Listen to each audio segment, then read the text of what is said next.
Hello dear students, today in this video we are going to learn about uniform circular motion. What do we mean by the word uniform? We already know that uniform means constant. So if a particle moves along a circular path with constant speed, what do we mean by constant speed? Constant speed means it covers equal distance in equal interval of time, then the motion is said to be uniform circular motion.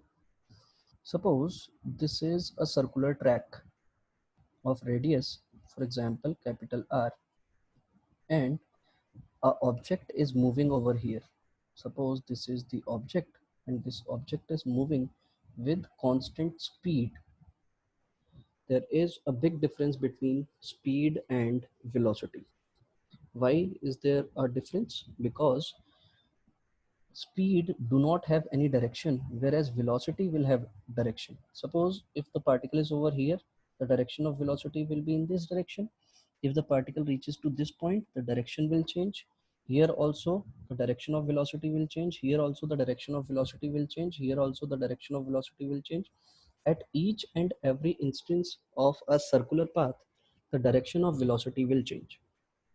So, but the magnitude of velocity will remain fixed. So what we can say? We can say that magnitude of velocity is speed.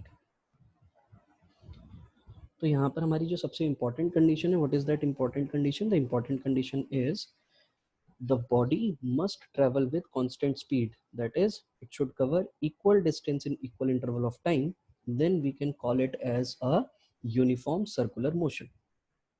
So it will have a constant magnitude of velocity, constant magnitude of velocity. In circular motion, the most important point is the direction of the moving particle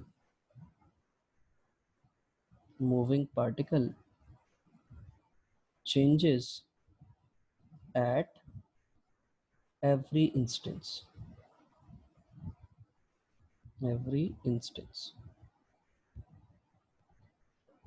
अभी अगर suppose ये ए point पर है तो यहाँ पर direction अलग है, बी पॉइंट पर पहुंचा तो डायरेक्शन अलग हो गई, सी पॉइंट पर पहुंचा डायरेक्शन अलग हो गई, डी पॉइंट पर पहुंचा डायरेक्शन अलग हो गई. तो पार्टिकल जो है वो हर बार अपनी डायरेक्शन को क्या कर रहा होगा? चेंज कर रहा होगा. लेकिन वेलोसिटी स्पीड क्या रहेगी? स्पीड फिक्स्ड रहेगी. तो यहाँ पर यूनिफॉर्म सर्कुलर मोशन में कुछ टर्मोलॉजीज हमारी चेंज हो जाती है. और वो टर्मोलॉजीज क्या होती हैं? तो सबसे पहली टर्मोलॉजी है हमारे पास angular displacement. What do we mean by angular displacement? If a particle is having a radius, suppose this is the radius and this radius is r, so the angle swept by this particle in a given time interval, suppose in time delta t, suppose at time t is equal to 0 the particle is over here, in time delta t the particle reaches to this instance. तो simple सी बात, ये जो angle SVEEP किया है इसने delta theta का, this angle is called angular displacement. तो अगर हम यहाँ पर थीटा से एंगुलर डिस्प्लेसमेंट को हम थीटा से भी रिप्रेजेंट कर सकते हैं. तो अगर हम यहाँ पर थीटा की बात करें तो थीटा के साथ लीनियर जो हमारा यहाँ पर डिस्टेंस है, this is our linear distance. तो ये क्या है? This is basically arc over here, एक आर्क ही तो है. तो अगर हमें अपने 10th स्टैंडर्ड की बातें याद हों तो एंगल इज इक्वल टू क्या होता था?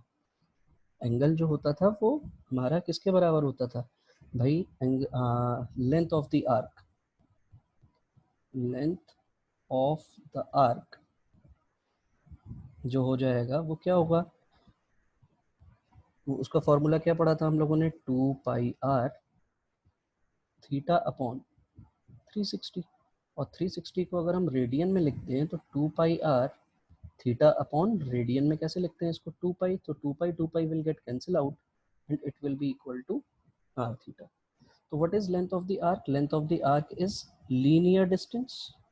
This is linear distance and linear distance will be equal to किसके बराबर हो जाएगा? ये r theta के बराबर हो जाएगा. That is, this is basically the relation between linear and angular displacement. हम इसको ऐसा बोल सकते हैं कि ये क्या है, हमारा लीनियर और एंगुलर डिस्प्लेसमेंट के बीच में रिलेशन है। हम इसको लीनियर डिस्प्लेसमेंट क्यों बोल रहे हैं? Because we had taken a very short time, that is delta t. तो this will be a straight line. बस पढ़ने के लिए हम लोग इसको क्या बता रहे हैं, एक कर्व की तरह हमें दिखाई दे रहा है। But if this time is very small, in that case it will be a straight line, so it will be considered as a displacement. तो हमें लीनियर डिस्टेंस, लीनियर डिस्प्लेसमेंट और एंगुलर डिस्प्लेसमेंट के बीच में हमें क्या रिलेशन मिल गया कि जो भी हमारा L है दैट इज लीनियर डिस्प्लेसमेंट, इसको हम L नाम दे दें। तो L इज इक्वल टू हमारा किसके बराबर आ गया बेटा? आर थीटा के बराबर आ गया। तो एंगुलर डिस्प्लेसमेंट कुछ नहीं होता है, एंगुलर डिस्प्लेसमेंट सिर्फ वो एंगल होता है जिस एंगल को स्वीप करेगा कौन? हमारा radius vector in a given time interval. अगर यहीं पर अब अगली जो टर्म यूज होती है that is called angular velocity.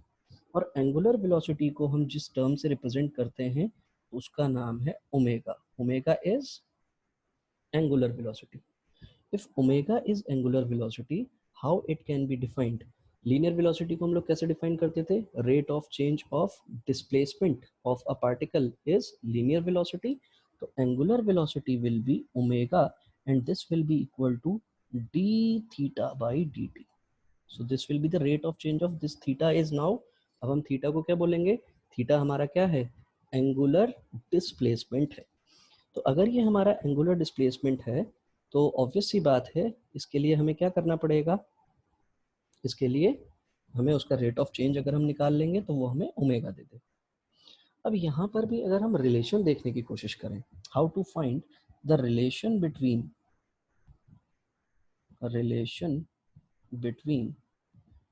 Linear velocity and omega, इन दोनों के बीच में अब हमें रिलेशन निकालना है। मतलब ये हम linear velocity and angular velocity के बीच में रिलेशन निकाल रहे हैं, लीनियर एंड एंगुलर वेलोसिटी के बीच में रिलेशन निकालने की कोशिश कर रहे हैं। इसकी जो यूनिट हो जाएगी, थीटा की यूनिट क्या होती थी हमारी? रेडियन हुआ करती है। तो यहाँ पर ये क्या हो जाएगी? Radian per second. तो unit of omega will be radian per second. So this will be the unit of omega. अब रिलेशन निकालने के लिए हम क्या करेंगे? रिलेशन निकालने के लिए हम सीधे सीधे अगर हम देखें तो हम किस तरीके से रिलेशन फाइंड कर सकते हैं? तो रिलेशन निकालने के हम इस वाले रिलेशन को यूज करेंगे। तो L will be equal to r theta. अगर मैं इसको delta L is equal to r delta theta लिख लूँ, कोई दिक्कत? इसी इक्वेशन को अगर मैं डिवाइड कर दूं, dividing by delta T, time से डिवाइड कर दिया, तो this will be delta L upon delta T and r will remain constant. This will be delta theta upon delta t.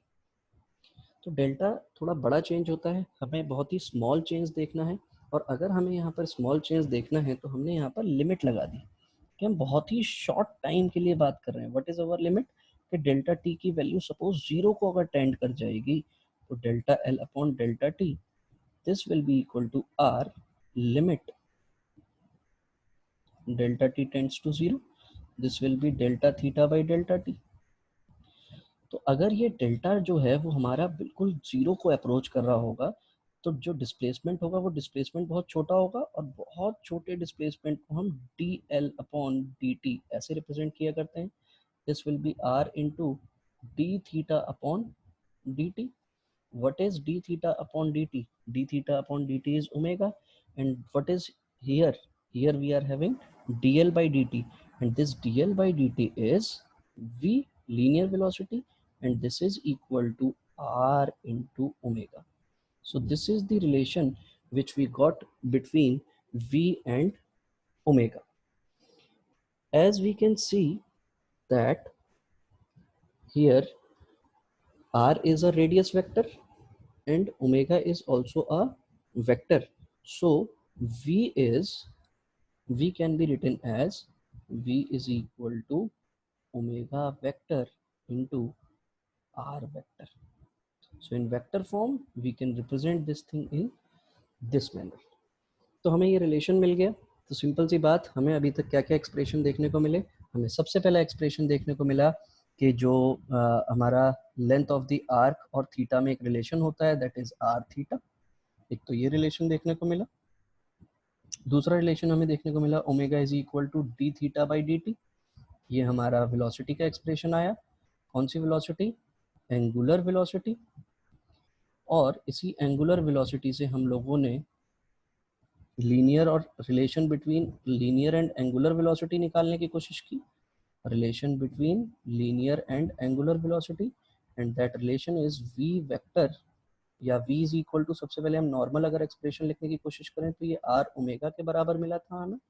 और इसको ही अगर वेक्टर फॉर्म में लिखेंगे तो v vector will be equal to omega vector cross r vector.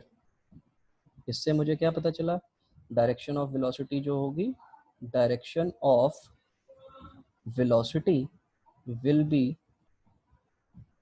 will be perpendicular to both omega and are.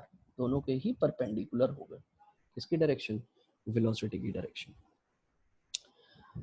इसी में अगर एक और टर्मिनोलॉजी की अगर हम बात करें तो अगली टर्मिनोलॉजी आती है हमारे पास angular acceleration, and it is defined as the rate of change of angular velocity, and angular acceleration is represented by alpha, and alpha can be defined as we can write this expression as d omega by dt। बेटा कभी भी आपको rate of word दिखाई दे तो समझ जाइएगा कि उसको आपको टाइम से डिवाइड करना है। जैसे ही आपको ये रिलेशन दिखाई दिया, अब सिंपल सी बात ये है कि मुझे क्या चीज़ फाइंड करनी है? मुझे अल्फा और ए में रिलेशन फाइंड करना है। तो अल्फा और ए में रिलेशन फाइंड करने के लिए हम क्या काम कर सकते हैं? हमें वेलोसिटी, लीनियर वेलोसिटी और एंगुलर वेलोसिटी में क्या रिलेशन मिला? तो relation between v and omega, this is v is equal to r omega, हमें रिलेशन देखने को मिला। If I differentiate this equation with time, अगर मैं इसको टाइम से डिफरेंशिएट करूं तो this will be dv upon dt is equal to r d omega upon dt, ऐसे ही लिखेंगे। तो dv अपॉन dt यही हमारा क्या होगा? लीनियर एक्सेलरेशन पढ़ा था बेटा हमने। This will be equal to r into alpha. ऐसा ही रिलेशन हमें देखने को मिला। तो सिंपल सी बात, a is a vector and this is equal to alpha vector cross r vector. This will be the vector form of linear and angular acceleration. तो ये हमें रिलेशन मिल गया किस किस के बीच में? This is the relation between linear and angular acceleration के बीच में रिलेशन मिल गया।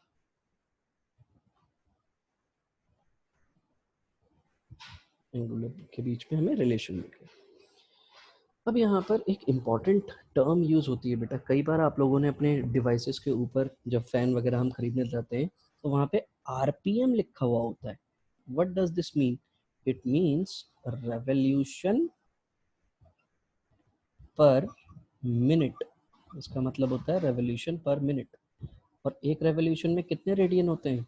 इन वन रेवोल्यूशन 360 डिग्री होता है।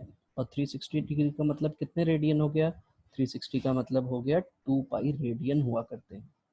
तो दिस इज बेसिकली, ये जो आरपीएम में जो वैल्यू दी गई होती है, this is your angular velocity दी गई होती है। तो आप ये ध्यान रखेंगे, आरपीएम जो है इसका मतलब होता है रेवोल्यूशन पर मिनट। यहाँ पर ये जो अल्फा है, इस अल्फा की अगर हम यूनिट की बात करें तो unit of alpha will be, alpha is equal to क्या पढ़ा है हमने? D omega by d t. और ओमेगा की यूनिट क्या होती थी हमारे पास? Radian per second. इसको सेकेंड से डिवाइड कर दिया तो अल्फा की जो यूनिट आई है वो आई है radian per second square. This will be the unit of alpha. तो एंगुलर एक्सेलरेशन हमें पता चल गया। अब एंगुलर एक्सेलरेशन जानने के बाद एक चीज़ मेरे दिमाग में आई, और वो क्या चीज़ आई मेरे पास कि जब हमारा जो सर्कुलर मोशन है, उस सर्कुलर मोशन में बॉडी हमारी घूम रही है। देखो, ये हमारी जो बॉडी थी, ये बॉडी हमारी सर्कुलर मोशन में घूम रही है। हर बार वेलोसिटी की डायरेक्शन तो चेंज हो रही है, मतलब वेलोसिटी चेंज हो रही है। और अगर वेलोसिटी चेंज हो रही है तो there must be some acceleration to change the velocity. तो भैया वेलोसिटी को चेंज करने के क्या क्या तरीके हैं? वेलोसिटी को चेंज करने का तरीका है, एक तो उसके मैग्नीट्यूड को चेंज करा दो और दूसरी चीज उसकी डायरेक्शन को चेंज करा दो। तो अगर हम यहाँ पर मैग्नीट्यूड की बात करेंगे तो मैग्नीट्यूड को चेंज करने के लिए हमारे पास है कौन सा acceleration? Linear acceleration.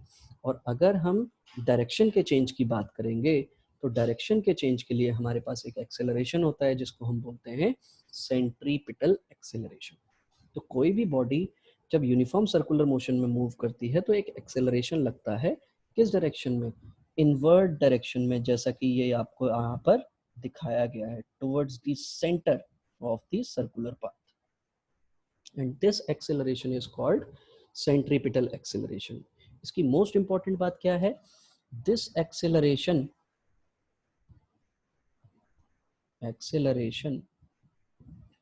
only changes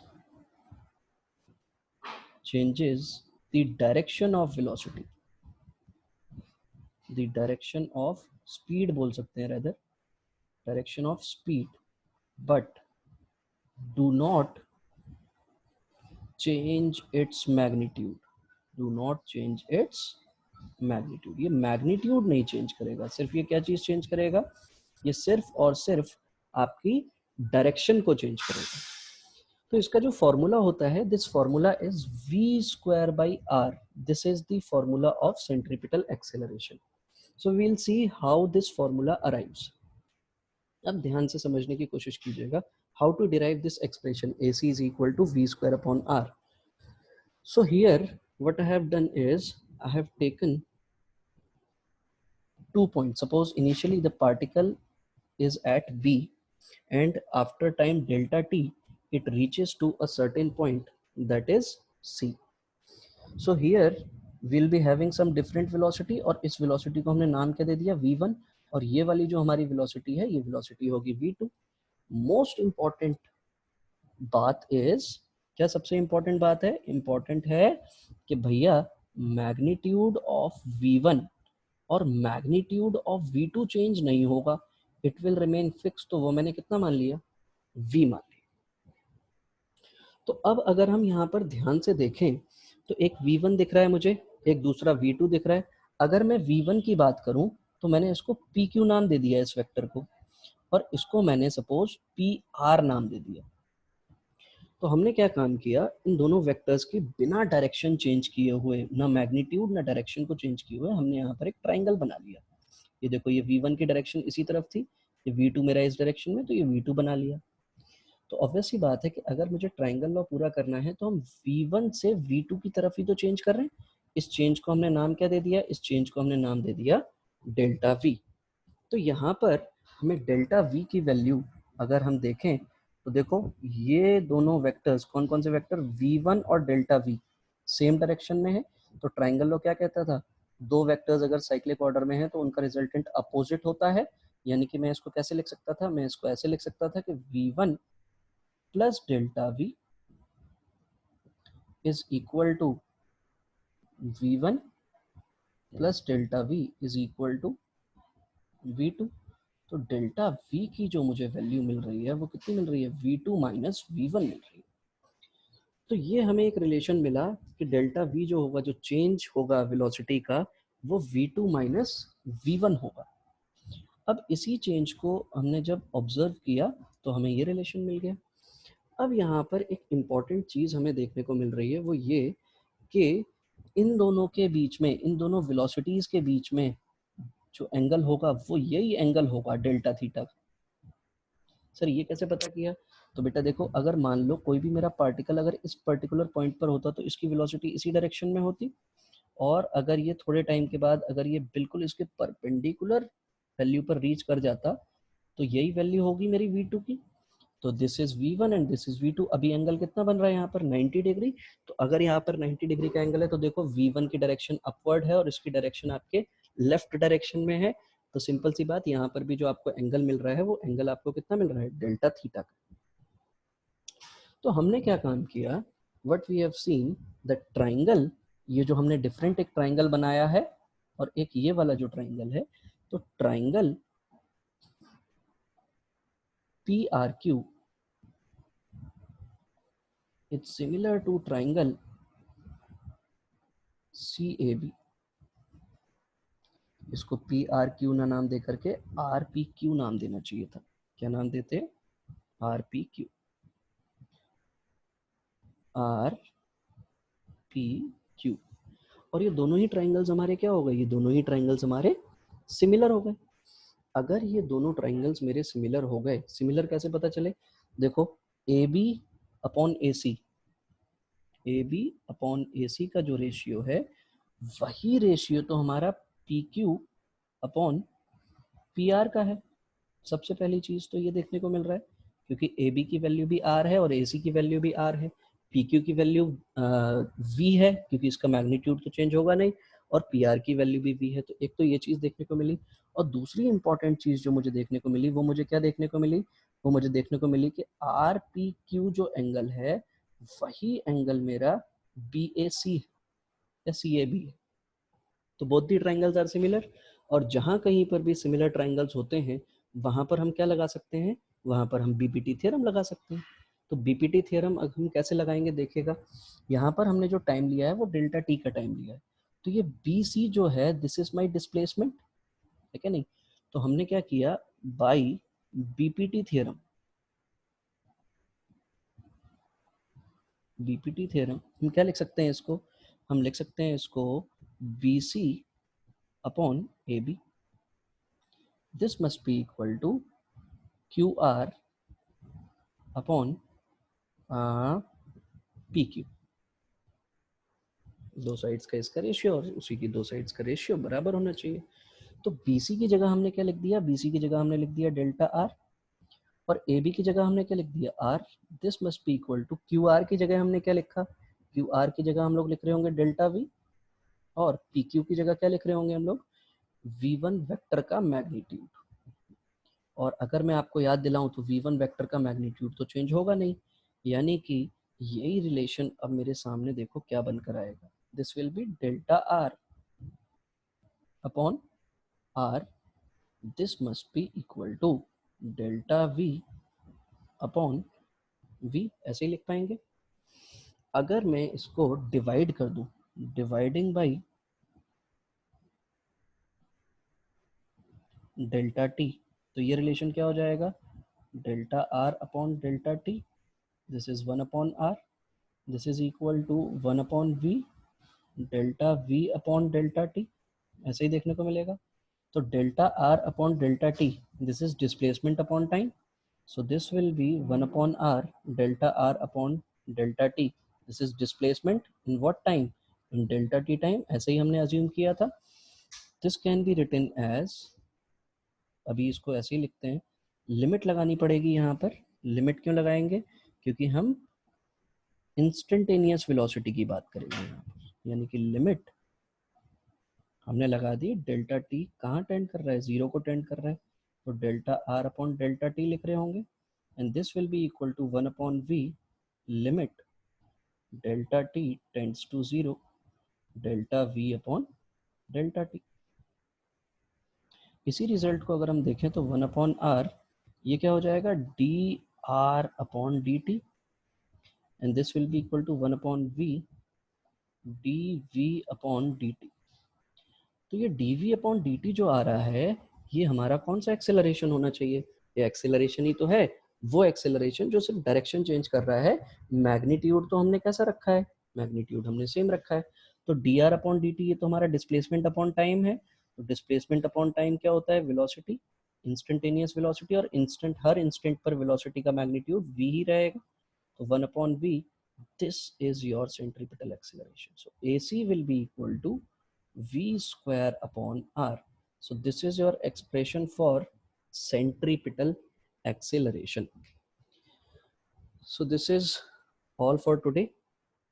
Rest things we'll see in the next video. Thank you so much for today.